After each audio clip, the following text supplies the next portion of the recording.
வினைகளை தீர்க்கும் விநாயகரை நாம் பல வேண்டுதலுக்காக வழிபடுவோம்.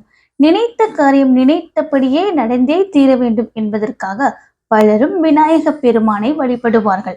விநாயக பெருமானை வழிபடுவதன் மூலம் அந்த காரியத்தில் எந்தவித தடைகளும் இல்லாமல் நல்லபடியாக அந்த காரியம் நிறைவேறும். அப்படிப்பட்ட விநாயக பெருமானுக்கு செம்பருத்தி இலையை வைத்து எந்த முறையில் நாம் பூஜை செய்தால் நாம் நினைத்தது அனைத்தும் நடக்கும் என்றுதான் இந்த பதிவில் நாம் பார்க்க போகிறோம். அதற்கு நமக்கு வேண்டியது செம்பருத்தி இலை மட்டும்தான்.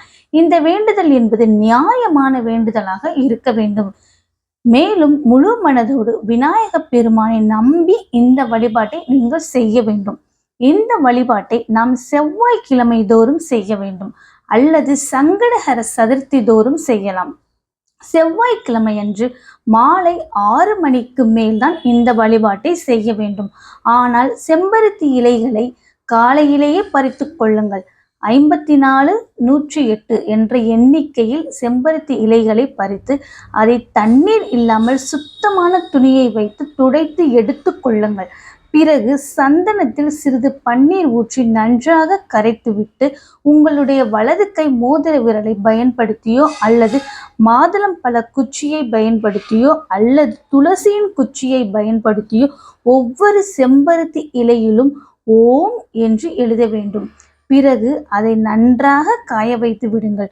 காலையில் குளித்திருந்தாலும் மாலையிலும் இந்த பூஜை செய்வதற்கு முன்பாக குளித்து விடுங்கள். பூஜை அறைக்கு வந்து விநாயகரின் படத்திற்கு முன்பாக 2 நெய் தீபங்களை ஏற்றி வைத்து விநாயக பெருமானுக்கு நெய்வேத்தியமாக அவருக்கு பிடித்த சர்க்கரை பொங்கல், சுண்டல், கொழுக்கட்டை, அவல் பொரி என்று ஏதாவது ஒன்றை வைக்க வேண்டும். நாம் எழுதி வைத்திருக்கும் இந்த செம்பருத்தி இலைகளை எடுத்து வைத்து கொண்டு விநாயக பெருமானின் 108 நாமங்களை கூறி இந்த இலைகளால் அர்ச்சனை செய்ய வேண்டும். 54 என்ற எண்ணிக்கையில் இலைகளை பறித்திருந்தால் ஒரு முறை மலரை வைத்தும் மற்றொரு முறை இந்த இலையை வைத்தும் அர்ச்சனை செய்ய வேண்டும். இவ்வாறு அர்ச்சனை செய்து முடித்துவிட்டு உங்களுடைய வேண்டுதல் என்னவோ அந்த வேண்டுதலை விநாயக பெருமானிடம் வைக்க வேண்டும். செவ்வாய்க்கிழமை செய்வதாக இருந்தால் தொடர்ந்து 9 செவ்வாய்க்கிழமை செய்ய வேண்டும். சங்கடஹர சதுர்த்தி செய்வதாக இருந்தால் 3 முதல் 9 சங்கடஹர சதுர்த்தி வரை செய்யலாம்.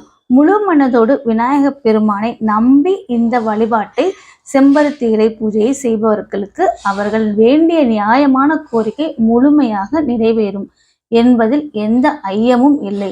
எளிதில் கிடைக்கக்கூடிய இந்த செம்பருத்தி இலையால் விநாயக பெருமானுக்கு பூஜை செய்து அந்த பூஜையின் பலனால் நாம் நினைத்ததை நிறைவேற்றிக் கொள்ளலாம் என்ற தகவலை கூறி விடை பெற்றுக் கொள்கிறேன். நன்றி, வணக்கம், தேங்க்யூ.